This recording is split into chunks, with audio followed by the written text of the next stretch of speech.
My name is Daniel, and I grew up with the ocean as my closest neighbor. Some days it was calm, gentle, like a friend whispering secrets only you could hear. Other days it roared with fury, reminding everyone who was in charge. People say the ocean shapes you if you live by it. Maybe that's why my story turned out the way it did, full of tides, storms, and rare moments of pure, breathtaking peace. I met Emily on a summer afternoon at a beach cafe where I worked part-time. I was the clumsy new guy, barely managing to balance trays in the heat. She was already a veteran, confident, fast, with that smile that made tips rain down on her. It happened so fast. I tripped, the tray tilted, and 3 glasses of orange juice cascaded straight onto her white shirt. She froze. "Are you kidding me?" she gasped. I stammered, ready for her fury. But then she laughed, loud, genuine, shaking her head. "Guess we're starting off great," she said. That laugh stayed with me. Chapter 2. Moonlight and Crabs.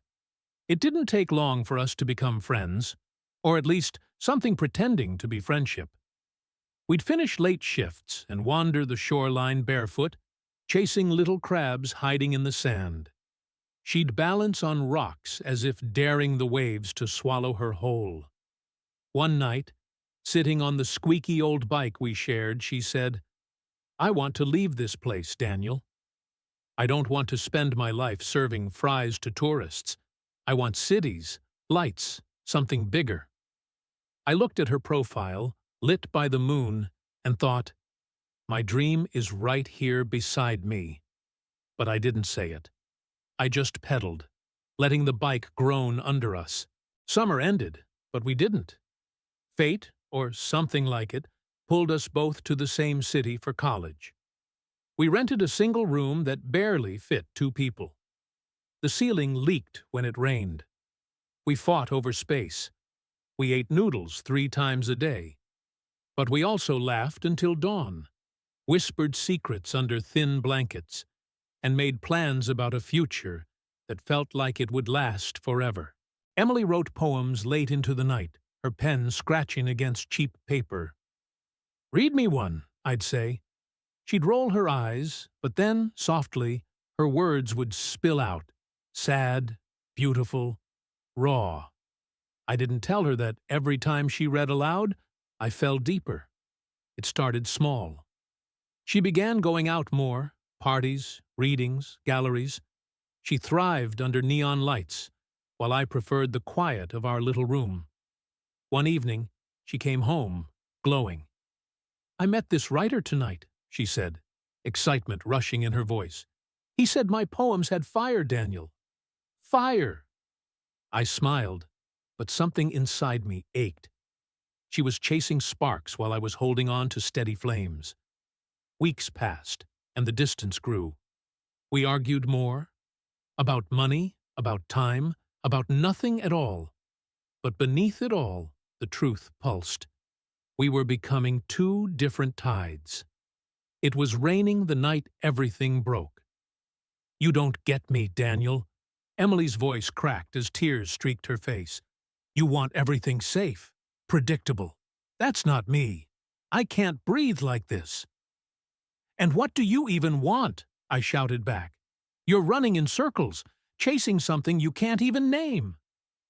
For the first time, her eyes turned cold, so cold it hurt more than the words. She grabbed her coat, slammed the door, and left. I thought she'd be back. She wasn't. The only message I got from her was a single line. "I need to find myself. Forgive me." Months became years. I studied, worked, tried to build a life. Sometimes I drowned myself in noise, sometimes in bottles.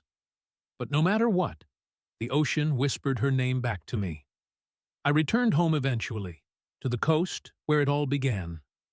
I opened my own cafe by the water.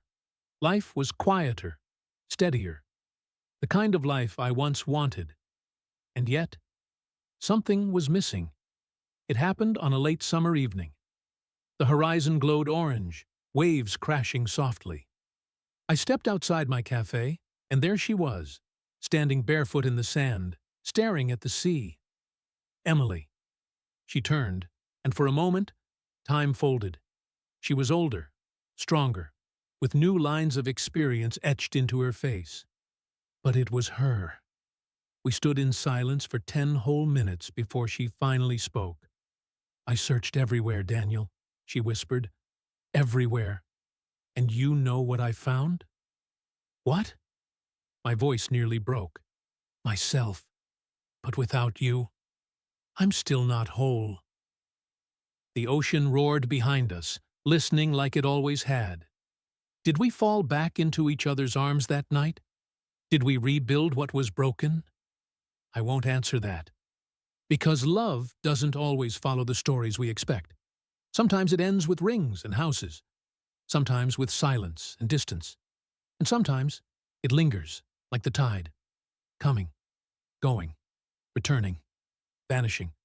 All I know is this. She was my storm, my calm, my ocean. And even if she drifts away again, I will forever carry her waves inside me.